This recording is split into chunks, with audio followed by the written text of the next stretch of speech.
The story about is Ethan Parker, and my story began in a quiet, dust-blown town in the heart of Texas. Looking back, life wasn't always a shadow. When I was young, my father owned a modest construction company. We weren't wealthy by any means, but our home was filled with a warmth that money couldn't buy. We were happy. We were a family. Then, in a single heartbeat, the light went out. When I was only 12 years old, my father was killed in a sudden car accident. In that moment, my entire world collapsed into a heap of grief. A year later, the void he left was filled by a man named Richard. At first, he wore a mask of kindness, playing the role of the supportive stepfather. But the moment the wedding vows were spoken, the mask slipped. Richard became a different person entirely, cold, calculated, and cruel. He took every opportunity to remind me that I wasn't his blood. To him, I was an intruder. Every minor mistake I made became a platform for him to humiliate me. If I brought home a B instead of an A, he branded me as stupid.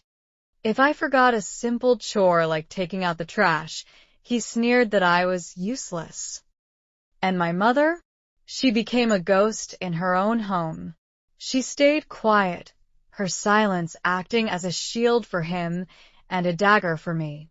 As the years dragged on, Richard's bitterness only grew. By the time I turned 18, he had decided his charity had reached its limit. One night, after a screaming match that shook the walls, he pointed a finger at the door and shouted, "You're an adult now. Get out of my house." I looked at my mother, desperate for a single word of defense. She simply lowered her eyes and stared at the floor. That silence, it hurt 1,000 times more than any of Richard's insults. I packed my life into a few bags and walked away into the dark. I spent the following weeks living out of my cramped, aging car. I used to park near bright gas stations at night. The harsh neon lights were the only thing that made me feel even remotely safe in a world that had turned its back on me. I took every grueling job I could find.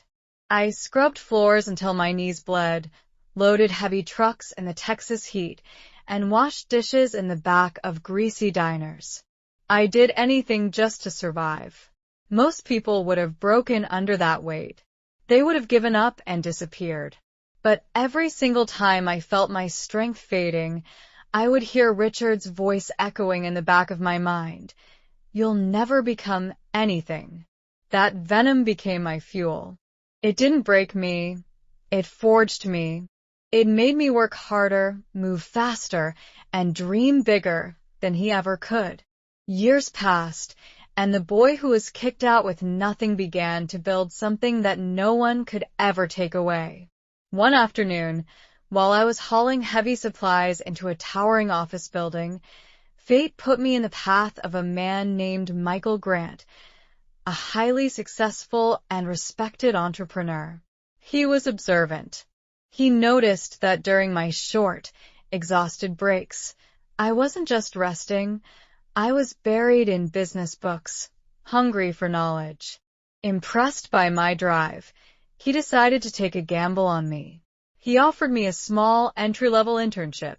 That single opportunity was the spark that changed the entire trajectory of my life. I didn't just work, I outpaced everyone. I was the first one in, and the last one to leave. Within a few short years, my relentless work ethic propelled me to become one of the company's top managers. But I knew I was destined for more. With the knowledge I had gained, I took a leap of faith and launched my own business. The journey was anything but easy. The first year was absolutely brutal, filled with sleepless nights and constant doubt. The second year offered little relief, as I fought for every inch of progress. But I refused to back down. By the 5th year, the dam finally broke. Everything exploded. Clients began pouring in from every direction. High-level investors came knocking, and our revenues skyrocketed beyond my wildest dreams. Before I could even process the scale of it, I was at the helm of a multi-million-dollar corporation.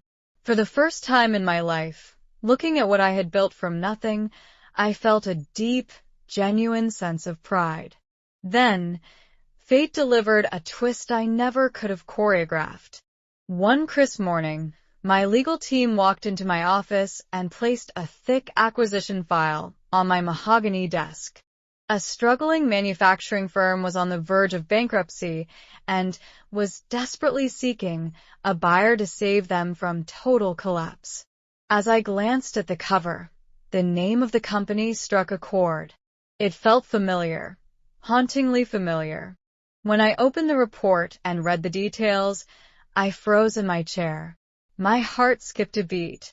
It was the very same company where Richard had worked for over 20 years. The man who had cast me out as useless was now part of a failing empire, and I was the only one with the power to buy it, or let it burn. The financial state of the company was even worse than the report suggested. Debt was piling up like a mountain, and the threat of bankruptcy loomed over the employees like a dark cloud. I saw the numbers, and I saw the truth. A legacy was dying. I moved quickly and finalized the acquisition. A few weeks later, I walked into the boardroom as the new owner.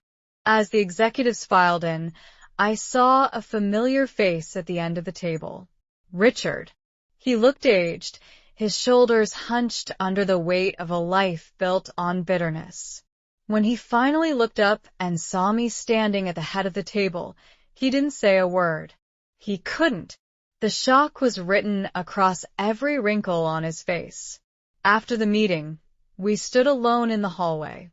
The man who once roared at me to leave his house was now trembling in my presence. For the first time, he looked small. He didn't ask for a promotion. He didn't even ask for his job. He simply stood there, realized who I had become, and for the first time in 20 years, the room was filled with a different kind of silence. But the real confrontation happened a few days later when my phone rang. It was my mother. Her voice was thin, fragile, and filled with a decade of regret. We met for coffee, and for hours, we sat in a heavy, suffocating atmosphere of what-ifs. She apologized for her silence. She admitted that her fear of being alone had made her a bystander to my suffering. Hearing her voice break was more painful than any of the years I spent sleeping in my car. I had every reason to be vengeful. I had the power to ruin Richard and walk away from my mother forever. But as I looked at them, I realized that holding on to that anger was like drinking poison and expecting them to die. I chose a different path. I didn't fire Richard. I let him keep his position so he could see, every single day, the success of the boy he tried to break. I didn't shut my mother out. I opened the door just enough to begin the slow, grueling process of healing. Today, my company isn't just a business. It's a symbol of resilience. Every time I walk through my office doors, I am reminded that my identity was never defined by Richard's insults or my mother's silence. It was defined by those cold nights at the gas station and the sweat I poured into every floor I scrubbed. I learned that the best revenge isn't destroying your enemies.